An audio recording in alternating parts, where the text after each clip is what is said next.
भारत, मैं हूं आपके साथ नैना यादव। इजराइल में जिस तरह से हालात हैं, क्या उसके पीछे चीन का हाथ है? क्या इजराइल और हमास युद्ध एक तरह से चीन की ही साजिश का नतीजा है?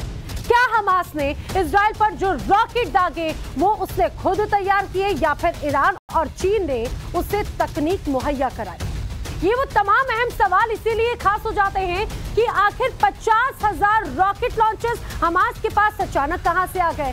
कई रिपोर्ट्स ये दावा कर रही हैं कि इस युद्ध के बहाने चीन मुस्लिम देशों को अमेरिका से अलग करना चाहता है, और इतना ही नहीं बल्कि भारत और मिडिल ईस्ट यूरोप कॉरिडोर से चीन बौखलाया हुआ है और मिडिल ईस्ट में चीन अपनी पकड़ बनाना चाहता है, इसीलिए ऐसी साजिश रच रहा है। पहले एक जल्दी से रिपोर्ट देखिए।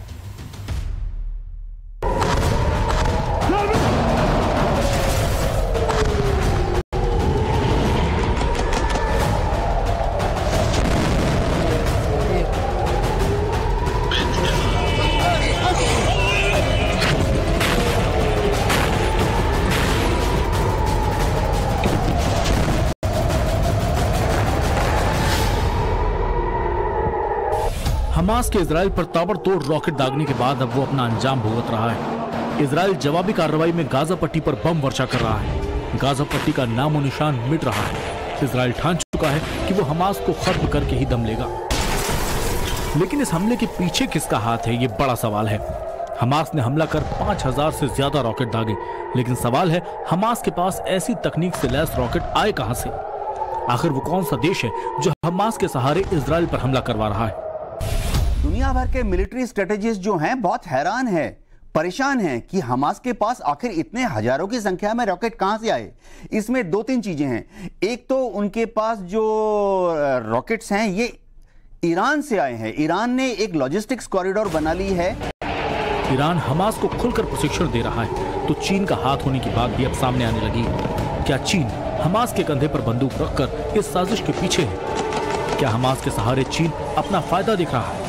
क्या हमास को चीन तकनीकी सहायता और हथियार सप्लाई कर रहा है? क्योंकि जिस स्केल पर हमास ने इजराइल पर हमला किया उससे आशंका जताई जा रही है कि इसके पीछे चीन का हाथ हो सकता है। क्योंकि इजराइल और सऊदी अरब के बीच समझौता हो जाता तो मिडिल ईस्ट में अमेरिका का दबदबा हो जाता, जो चीन को बिल्कुल मंजूर नहीं। हाल ही में G20 में यूरोप कॉरिडोर से भी चीन चिढ़ा हुआ है, क्योंकि इस कॉरिडोर के बनने से चीन की विस्तारवादी सोच पर लगाम लग रही है। चीन अपना दबदबा चाहता है, लेकिन मिडिल ईस्ट के देश और भारत एकजुट हो रहे हैं। क्या यही वजह है कि चीन हमास के सहारे इजराइल पर अटैक कराकर मिडिल ईस्ट की एकजुटता को भंग करना चाहता है? ये India middle east Europe economic corridor, जिससे एक डिफरेंट सप्लाई चेन की स्थापना हो रही है और चीन इससे काफी परेशान है। तो चीन कोशिश कर रहा है कि जो हम करना चाह रहे हैं इस संबंध में उसको कैसे तहस नहस किया जाए। क्या यही वजह है कि चीन हमास के सहारे इजराइल पर अटैक कराकर मिडिल ईस्ट की एकजुटता को भंग करना चाहता है? क्या चीन चाहता है कि अरब कंट्रीज और इजराइल में लड़ाई हो तो मुस्लिम देशों को अपने साथ ले पाए और उसका फायदा उठाए? हालांकि चीन दोनों देशों से शांति की अपील कर रहा है, लेकिन गाजा पट्टी में ज्यादा नुकसान की बात कर रहा है, जबकि हमास आतंकियों के इजराइल पर दागे रॉकेट पर चीन चुप है। चीन और इजराइल के बहुत रोबस्ट रिलेशंस हैं। मैं मानता हूं चीन ने हमास के इसको कंडम नहीं किया है, लेकिन चीन इस टाइम पर भारत को मार्जिनाइज करने के लिए इस किस्म के उसमें इंडल्ज नहीं करेगा। चीन ने देखिए, चीन और सऊदी अरेबिया के, चीन मेन आर्बिट्रेटर है सऊदी अरेबिया और ईरान की डील कराने में। तो चीन तो अमेरिका के अगेंस्ट उसमें चल रहा है, लेकिन वो इस किस्म की हमास को वो नहीं देगा। चीन पीछे से भले ही हमास का साथ दे रहा हो, लेकिन तमाम कई शक्तिशाली देश इजराइल के साथ। हमास को धीरे धीरे ये बात समझ में आ जाएगी कि कैसे चीन उसका इस्तेमाल कर रहा है, लेकिन तब तक देर हो जाएगी। जिस तरह से इजराइल पलटवार कर रहा है, साफ है न हमास बचेगा और न ही उसके हमदर्द। Bureau report, Times Now, the Bharat. तो आपने ये रिपोर्ट देखी तो आपके काफी कुछ कॉन्सेप्ट क्लियर हो गए होंगे कि आखिर किस आधार पर चीन अब इस ऐसी साजिश रच रहा है। लेकिन इजराइल हमास युद्ध के पीछे चीन कैसे है, आइए जरा आपको हम समझाने की कोशिश करते हैं। दरअसल हमास के हमले से पहले इजराइल के सारे सिक्योरिटी सिस्टम जो हैं वो एक साथ फेल हो जाते हैं। सवाल यहाँ पर खड़ा हो जाता है, सिक्योरिटी सिस्टम को चीनी टेक्नोलॉजी का प्रयोग कर बेअसर किया गया, ऐसी एक रिपोर्ट में दावा किया गया। इतना ही नहीं बल्कि एक ऐसी भी रिपोर्ट आई जिसमें हमले से एक दिन पहले माइक्रोसॉफ्ट की डिजिटल डिफेंस रिपोर्ट जो है उसको पेश किया गया था। और भी कई ऐसी बातें हैं जो इस ओर इशारा करती है कि चीन इसके पीछे। रिपोर्ट के अनुसार इजराइल, यूक्रेन, दक्षिण कोरिया के अलावा ताइवान चीनी हैकर्स के निशाने पर हैं। यानी कि सिर्फ इजराइल नहीं बल्कि और भी ऐसे मुल्क हैं जो टारगेटेड हैं। इजराइल के एयर डिफेंस सिस्टम आयरन डोम की असफलता बहुत ज्यादा चौंकाने वाली है, क्योंकि इसे एक बड़ा डिफेंस सिस्टम माना जा रहा था। सीईसी रिपोर्ट 2014 के अनुसार चीनी हैकर्स इस सिस्टम को हैक करने में बहुत अच्छी तरह से मास्टर हैं, माहिर हैं। इतना ही नहीं बल्कि एक रिपोर्ट तो ये भी दावा करती है कि अक्टूबर 2011 अगस्त 2012 के बीच में चीनी हैकर्स ने इस सिस्टम से जुड़ी कई ऐसी टेक्नोलॉजी से जुड़ी हुई जानकारियां हैं जिसे एक तरह से चुरा लिया था। चीनी हैकर्स ने 700 से ज्यादा अधिक फाइलें चुराई थी, ये भी एक रिपोर्ट में दावे में कहा गया है।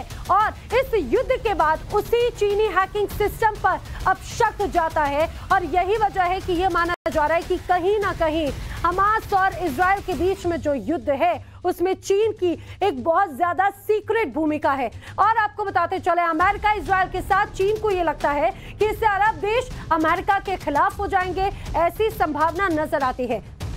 मध्य पूर्व में अपनी छूटती पकड़ को एक बार फिर से चीन उसको स्ट्रॉन्ग करना चाहता है और हमास के हमले की बात में मुस्लिम देश अब खुलकर फिलिस्तीन के समर्थन में आ जाएंगे, ऐसा चीन की रणनीति के तहत नजर आता है।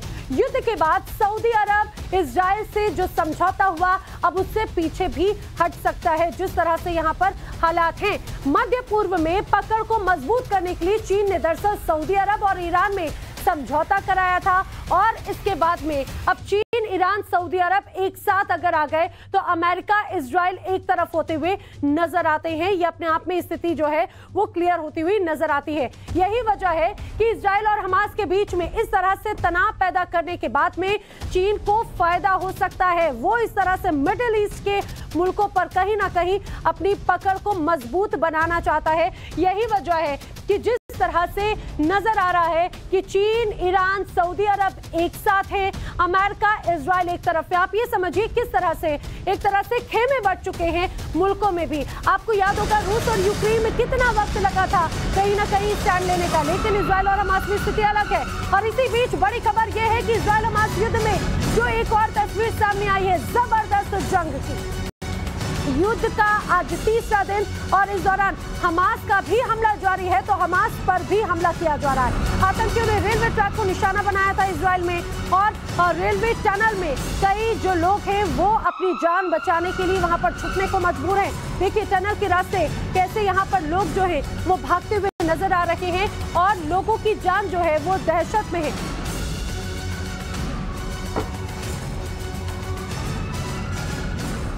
और मेरे साथ में जो खास मेहमान है जल्दी से आपको मिलवा देते हैं। इस समय इजराइल में क्या हालात हैं, सीधे तेल अवीव से जाने की कोशिश करेंगे एनआरआई रीना पुष्करना इस समय हमारे साथ में जुड़ रही हैं। बहुत स्वागत है मैम आपका। इसके अलावा रिटायर्ड कर्नल एस जिन्नी साहब मेरे साथ में डिफेंस एक्सपर्ट के तौर पे मौजूद हैं, आपका भी बहुत स्वागत है। सबसे पहले रीना जी, मेरा आप ही से सवाल, आप ठीक हैं, आपके जो अपने हैं वो सेफ हैं, अभी क्या कंडीशन है अगर आप मुझे बता पाए तेल अवीव में? नमस्कार। पहले तो इजराइल में 100,000 यहूदी भारतीय रहते हैं जी, और वो इन इलाकों में हैं जहाँ पे सब बॉम्ब ब्लास्ट और पूरी जो हत्या की गई है वो सब टेरोर, अशदोद, अश्केलोन, ये सब एरियाज में हमारे हिंदुस्तानी भाई बहन रहते हैं वहाँ पे और वो हर वक्त बॉम्ब शेल्टर्स में है। पता नहीं, कहते हैं कि कोई इंडियन यहूदी होस्टेज भी लिए गए हैं, थोड़ों की मौत भी हुई है।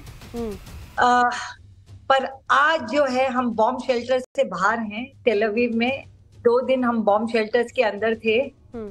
क्योंकि हर वक्त उनकी रॉकेट्स, हमास की रॉकेट्स इस तरफ पहुंच रही थी हदेरा तक, क्योंकि अभी आई थिंक उनके पास इरानियन टेक्नोलॉजी है जो हाइफा तक पहुंच सकती है।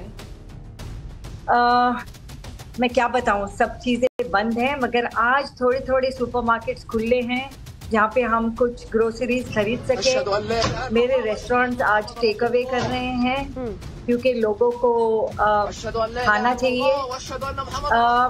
तेल अवीव में थोड़े जगह खुले हैं, पर आज तक आतंकवादी बॉर्डर्स में, सेटलमेंट्स में, किबुत्ज़ीम में छुपे हुए हैं। तो जो ये हमला हुआ था जी आतंकवादी हमास का, वो अभी तक टला नहीं है।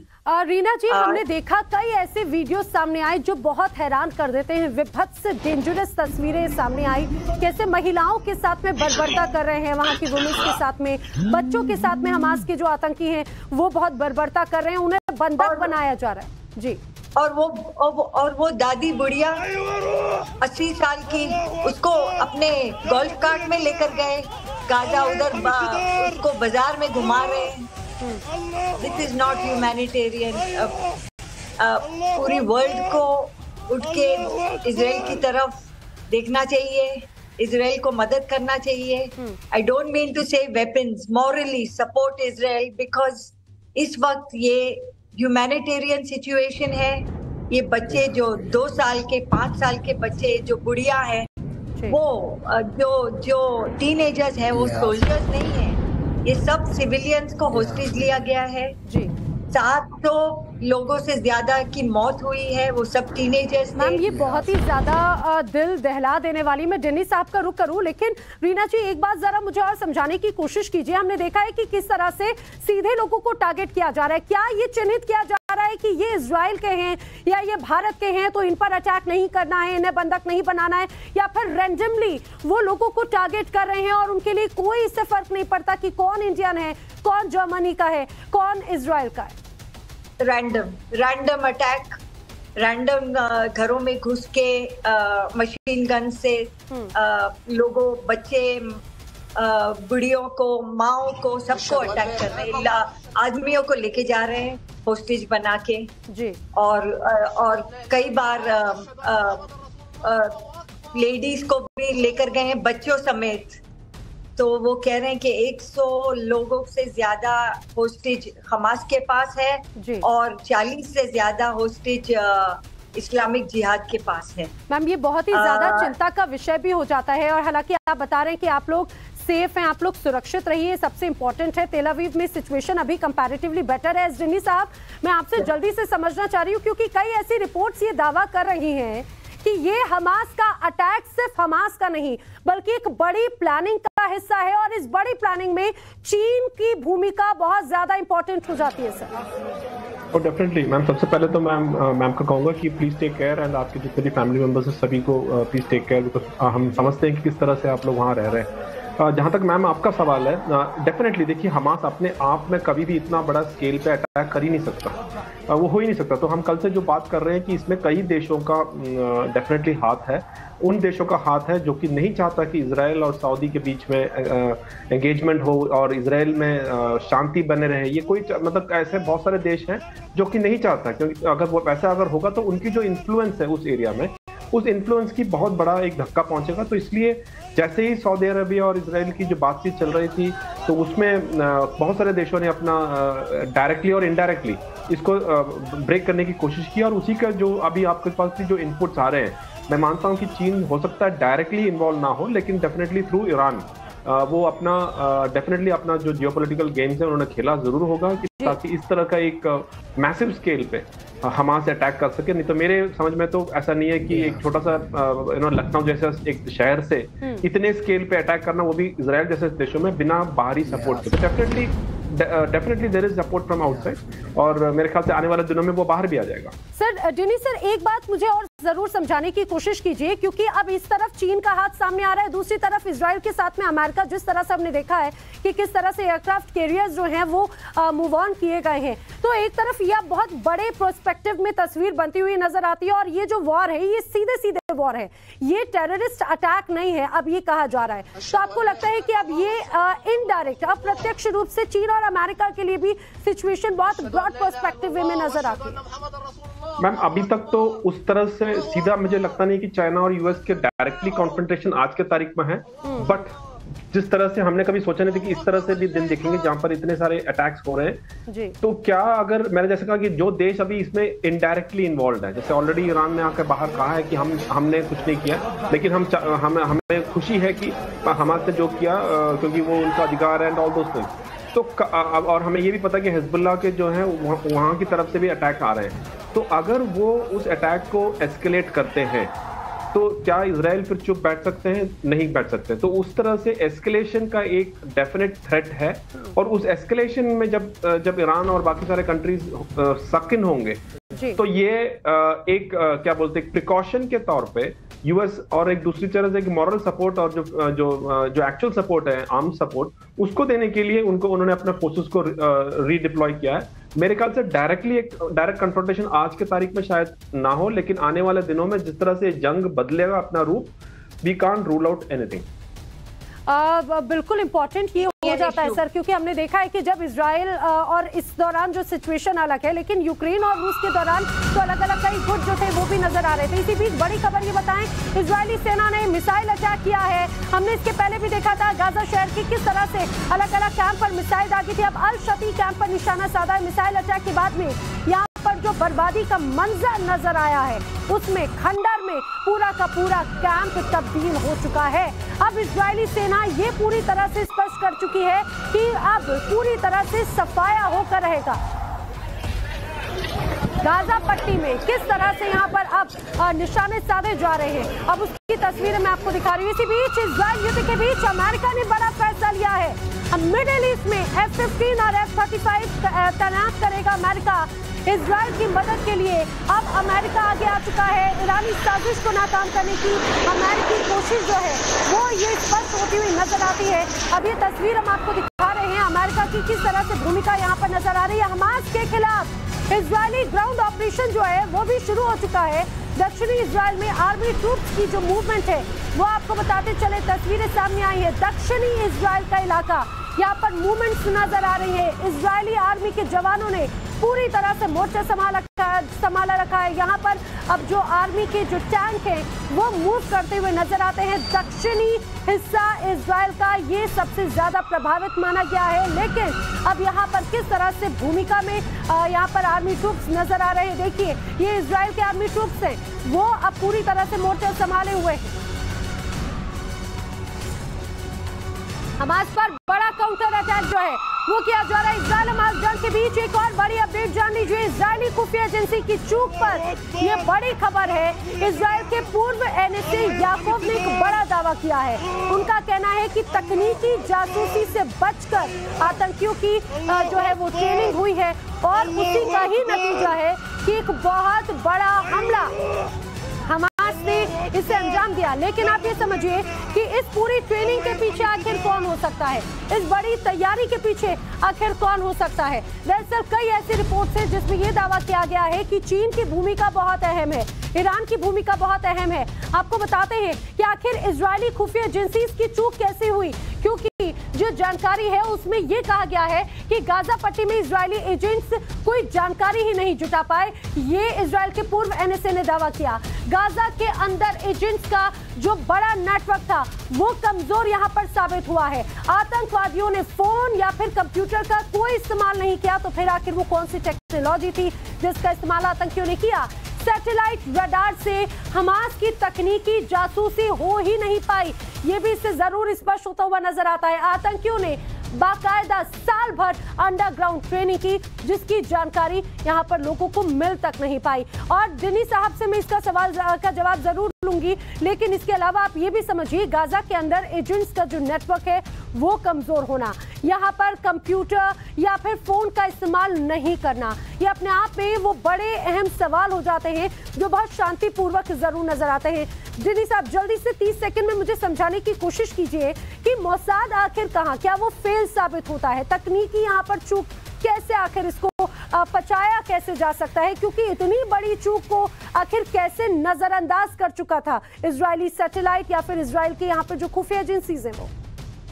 मैम, मैं ये कहूंगा कि दुनिया की one of the most strongest intelligence agencies और दुनिया की सबसे बड़ी इंटेलिजेंस चूक उनके नाम पे होगा आगे आने दिनों वालों में, क्योंकि both signal intelligence, technological intelligence और ह्यूमन इंटेलिजेंस कोई भी चीज इनको पकड़ नहीं पाया। ये मैं मतलब मुझे तो विश्वास नहीं होता कि कैसे मोसाद जैसा और बाकी जो इजराइल के जो agency, how could they make such a big mistake. मतलब अब बिल्कुल अंधे की तरह हो गए थे कि लोग अंदर आ रहे हैं और उन्होंने दिख रहा है। ये आने वाले दिनों में, क्योंकि आप टाइम कम दे रहे हैं, आने वाले दिनों में जो है इट बहुत डीपली स्टडी होगी और विश्वास नहीं होता ma'am, it's that simple as that कि ऐसा भी हो सकता है। मैं ये रीना जी से भी समझना चाह रही हूँ। रीना जी, हमने देखा है कि इजराइल में आधी से ज्यादा या ये कहा जाए कि 33%, 33% जो लोग हैं वो एक तरह से आर्मी ट्रेन्ड वे में नजर आते हैं।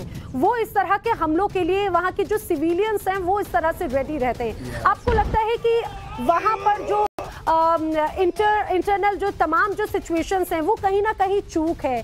सिर्फ इसमें हमास नहीं बल्कि और भी कई ऐसी ताकतें हैं जिनका इन्वॉल्वमेंट है। पहले तो सब यहाँ पे शौक में है कि ये चीज कैसे हुआ, ये हमला कैसे हुआ।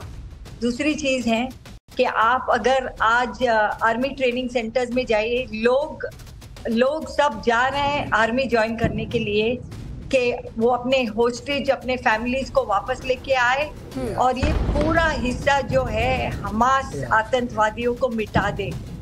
पर इसमें जो आम आदमी है वो मार खा रहा है। हमास चाहता था कि रोज 30 या 40 हजार जो पैलेस्टीनियन थे वो अपनी रोजी रोटी इजराइल में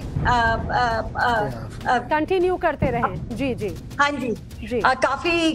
काफी हमारे डिश वॉशर्स और क्लीनर्स भी रेस्टोरेंट्स में पैलेस्टीनियन थे और वो उनको भी शौक लगा है कि कैसे ये चीज हुए। अभी उनका भी मैम, ये आपने इम्पोर्टेंट बात कही है, क्योंकि हमने देखा है कि कई बार इस तरह के जब मौकों में कहीं ना कहीं यही लोग स्लीपर सेल्स की तरह जरूर एक्टिव होते हैं, क्योंकि इस तरह से अंदरूनी तौर पर अंदर दाखिल हो जाना, इस तरह से बड़े हमले को अंजाम देना ये संभव नहीं है। आप दोनों प्लीज मेरे साथ में बने रहिए, मैं आपका रुख करूं, लेकिन उसके पहले एक बड़ी खबर जो है बता दें। दरअसल जिस तरह से यहाँ पर इजराइल में अटैक हुआ, उसके बाद एक के बाद एक ऐसे विभत्स, ऐसे खौफनाक वीडियो सामने आ रहे हैं जो हैरान कर देते हैं। आपको बता दें इजराइल हमले में किस तरह से यहाँ पर तबाही हुई है, गाजा में तबाही हुई है, हमास के ठिकानों पर इजरायली बमबारी की गई है, गाजा में कई इमारतों को पूरी तरह से ध्वस्त कर दिया गया है।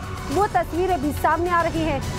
लोगों के साथ में किस तरह से यहाँ पर बर्बरता की गई है वो तस्वीर सामने आई है। आतंकी संगठन हमास ने एक बार फिर से हमला किया है। बड़ी खबर, हमास के हमले की एक और तस्वीर।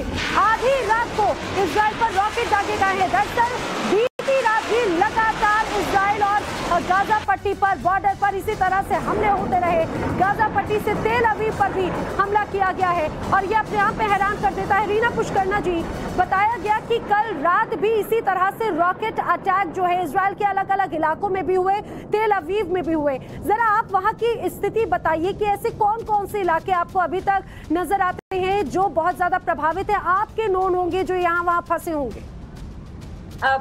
जब टीवी स्टेशन जो है 24 घंटे वो न्यूज दे रहे हैं और हम सब नागरिक यहाँ पे टीवी देखते रहते हैं, क्योंकि राइट साइड पे पूरी ऑरेंज कलर में पूरे एरियाज आते हैं कहाँ पे रॉकेट्स डाले गए हैं, कहाँ पे रॉकेट आने वाला है। और फिर वो हमको होम फ्रंट जो हमारे टीवी जो हमारे हैंड फोन्स पे है बोलते हैं कि हमारे पास कितना टाइम है बॉम्ब शेल्टर में जाने के लिए, 1 मिनट या 1.5 मिनट या या 50 सेकंड तो काफी लोग इसी इसमें घायल हो जाते हैं कि वो बॉम्ब शेल्टर्स पे जा रहे हैं।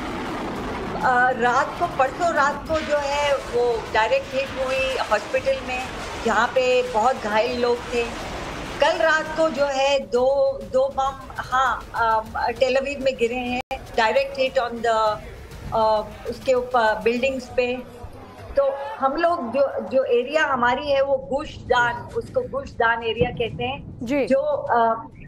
जो इजराइल के बीच में है, टेल अवीव के नॉर्थ साइड में और टेल अवीव के साउथ साइड में जी। तो आजकल उनके रॉकेट्स काफी इस तरफ आ रहे हैं।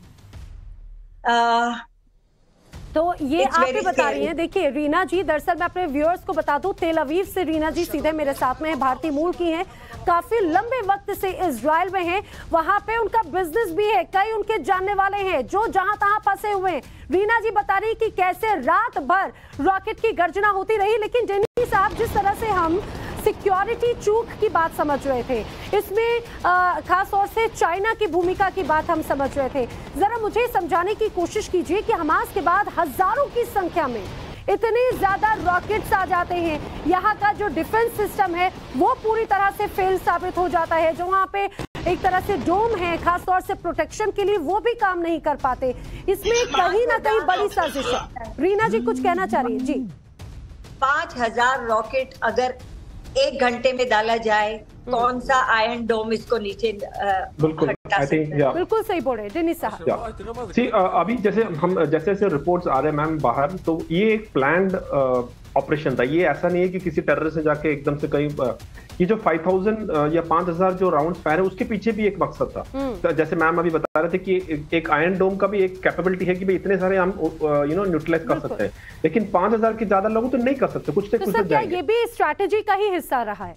एब्सोल्युटली स्ट्रैटेजी का ही हिस्सा था। और उसी के साथ में देखिए टाइमिंग कब उन्होंने चूज किया, किस तरह से वो लैंड से आए, एयर से आए और बाय वाटर भी आए, बाय सी मीन से भी आए, कौन कौन से टारगेट चुने। और मैं यहाँ पर कहूंगा कि इनका मकसद सिर्फ और सिर्फ आतंक फैलाना था, लोगों के अंदर एक इस तरह से आतंक फैलाओ, इतना से डर पैदा करो कि आने वाले दिनों में ये जो सेंस ऑफ सिक्योरिटी बोलते हैं ना, जैसे हम है कि हमारे यहाँ पर सेना है, they will take care of, एक कुछ दिनों के लिए एटलीस्ट वो सेंस ऑफ सिक्योरिटी लोगों से हटाया जा सके, वो हमारा उनका मकसद था। इसलिए वो विजुअल्स जैसे जैसे आने लग गए कि लोगों को पकड़ के ले जा रहे हैं, सिविलियंस को कैजुअलिटीज कर रहे हैं, तो दैट सेंस ऑफ सिक्योरिटी आज सबसे ज्यादा मेरे ख्याल से इजरायली, खासकर जो सदर्न इजरायली है वहां पर वो खोया हुआ है। मेरे ख्याल से ऑपरेशन जैसे जैसे चलेगा, इजरायली फोर्सेस जैसे जैसे होंगे, that sense of security will come back. But as on date वो एक टेरर जो है उनके मन में जो है वो दैट वाज द सबसे बड़ा एम हमास का था कि हम एक इस तरह का एक आतंक फैलाओ। बिल्कुल सही बोल रहे हैं। रीना जी कुछ कह रही है। रीना जी और अब जो जिनको होस्टेज लिया गया है वो माए हॉस्पिटल्स में जा रही है, टीवी एंकर्स से प्लीड कर रहे हैं कि हमारे बच्चों को कोई हमको आंसर्स नहीं दे रहा है, हमारे बच्चों को ढूंढ निकालो, अगर वो मर गए हैं, अगर वो होस्टेज ले गए हैं। और उनको टेलीग्राफ से पता चल रहा है, हमास के टेलीग्राफ मैसेजेस से पता चल रहा है कौन होस्टेज लिया गया है, कौन नहीं। आप देख रहे छोटे छोटे बच्चों को गद्दियों पे बिठाया गया और उनका फोटो टेलीग्राफ पे डाला गया है ताकि उनके दादियां या माएँ इधर देखें कि वो बच्चे होस्टेज हैं अभी। ये बहुत इम्पोर्टेंट। और देखिए किस तरह से अब सीधे सीधे टारगेट किया गया है। कर्नल जेनी साहब, इस बात को, ये जो एक नया पैटर्न है, कहीं ना कहीं हमने देखा है कि पहले अभी तक ज्यादातर डिफेंस जो सर्विसेज हुआ करती थी वो टेररिस्ट के निशाने पर हुआ करती थी, लेकिन इस बार ये गोरिल्ला वॉर, गोरिल्ला अटैक एक तरह से कहीं ना कहीं हमास ने किया है। वहां पर आम जनता को टारगेट किया है, वहां पर बच्चों को, महिलाओं को, इवन जो टूरिस्ट थे उन तक को नहीं बख्शा गया है। तो ये मुझे लगता है कि सिर्फ और सिर्फ हमास का इजराइल नहीं, बल्कि इसके पीछे एक बड़ी तस्वीर नजर आती है जो ऑल ओवर द वर्ल्ड ये कहीं ना कहीं एक मैसेज कन्वे करने की कोशिश है। मैम आप देखिए, जहां पे भी आतंक का इस तरह से हमला हुआ, 26/11 हो चाहे 9/11 हो, वहां पर कभी भी कोई सिर्फ फौजी के खिलाफ नहीं हो रहा, इवन कश्मीर में भी हो, कश्मीरी पंडितों के साथ जैसे हुआ था। तो ये जो ये आम नागरिकों के ऊपर जो सबसे वीक रहते हैं, जैसे बच्चे हो गए, बूढ़े हो गए, जो महिलाएं जहां पर वो प्रोटेक्ट नहीं कर सकते हैं, उनके ऊपर अटैक करो, ताकि ये जो मैं कह रहा था जो collective conscious of a society जो बोलते हैं, जिसको एक लोगों को लगता है कि यार कैसे कर रहे हैं, कि कितनी ज्यादा हैवानगी कैसे हो सकता है आदमियों के बीच में, तो वो जो है वो डर पैदा करने के लिए ही टेररिस्ट पूरे दुनिया में करते हैं। इसीलिए जो हमारे प्रधानमंत्री जो प्राइम मिनिस्टर ने कहा है कि टेररिस्ट होते हैं, चाहे वो कहीं के भी हो, चाहे वो हमास हो, चाहे वो अलकायदा हो, चाहे वो अफगानिस्तान के तालिबान हो, कहीं पर भी हो, टेररिस्ट होता है। और मेरे ख्याल से आज वही हम देख रहे हैं, उनके लिए कोई रूल्स नहीं है, कोई रेगुलेशंस नहीं है। अब रूल्स एंड रेगुलेशंस उनके लिए होते हैं जो कि एक लॉ एंड ऑर्डर को मानते हैं। यहाँ पर कुछ नहीं है, किसी को भी पकड़ के किसी को भी ले गया। अभी जैसे मैम बता रहे थे कि लेकिन कर्नल अर्जनी साहब एक और बात, क्योंकि अब इंडिया की और पीएम की बात निकली है, हाल ही में G20 में यूरोपीय कॉरिडोर का भी जिक्र निकला, तो आपको लगता है कि यूरोपीय कॉरिडोर की बात से चीन भी इतना ज्यादा कहीं ना कहीं घबराया है, बौखलाहट है, जाहिर सी बात है उसके हाथ से पावर्स जो है वो कम है, इसी वजह से कहीं ना कहीं इस पूरे युद्ध में चीन की भूमिका बहुत इंपॉर्टेंट हो जाती है? डेफिनेटली मैम, देखिए चीन खासतौर पे प्रेसिडेंट शी जिनपिंग जो वो हर जगह पर, सिर्फ यहाँ पर नहीं, आपने देखा अफगानिस्तान में भी किस तरह से अपना वो वहां पर अपना इन्फ्लुएंस बढ़ाने की कोशिश कर रहे हैं। तो मैं समझता हूँ कि इस एरिया में भी, चाहे वो मिडिल ईस्ट एरिया में हो, वो अपना इन्फ्लुएंस बढ़ाने की हर चीज करेगा, चाहे वो डायरेक्टली हो चाहे इनडायरेक्टली हो।